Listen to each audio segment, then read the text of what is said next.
నిజామాబాద్ నుంచి తిరుపతికి ఎప్పుడు వెళ్ళినా చాలండి. పని ఉన్నా లేదా పని కట్టుకొనైనా ఖచ్చితంగా నెల్లూరుకి వెళ్ళాల్సిందే. ముందు ముగ్గురు కోసమా, ఇప్పుడు క్యూటోడు ఒకడు యాడ్ అయ్యాడుగా మా ఫ్యామిలీలో. మరి వెళ్ళకుండా పిల్లల్ని చూడకుండా ఎలా ఉంటాం? వెళ్ళగానే నా కోడలు బుడిబుడి అడుగులు వేసుకొని ఎదురుస్తుందండి ఎప్పుడు.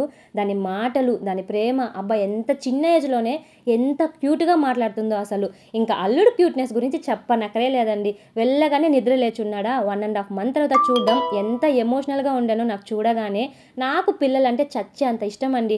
ఇంకా మన ఇంట్లోనే పిల్లలుంటే అది వేరే లెవెల్ కదా అసలు. ఎప్పుడు వెళ్ళడం మాత్రమే తెలుస్తుందండి. టైం ఎలా అయిపోయిందో కూడా తెలియదు పిల్లలతోనే. మేము నెల్లూరుకి వెళ్ళొచ్చినా అంతే. వాళ్ళు మా ఇంటికి వచ్చి వెళ్ళినా అంతే అండి. ఏడ్చడం మాత్రం తప్పదు మాకు. నా కోడలి పిల్ల పడుకున్నప్పుడే వచ్చేస్తామండి. లేదంటే ఎన్ని హవర్స్ అయినా పాపం ఏడుస్తూనే ఉంటుంది బిడ్డ. హ్యాపీగా వెళ్తామా, అంతకంటే 1000 రెట్లు హెవీ హార్ట్‌తో వస్తాము. ఏంటో మరి అక్కడే ఉండలేము. వదిలిపెట్టి రాలేము. అండ్ చాలా మనసుగా ఫేస్ ఎప్పుడు రివీల్ చేస్తారు బాబుది అని అడుగుతున్నారు కదా.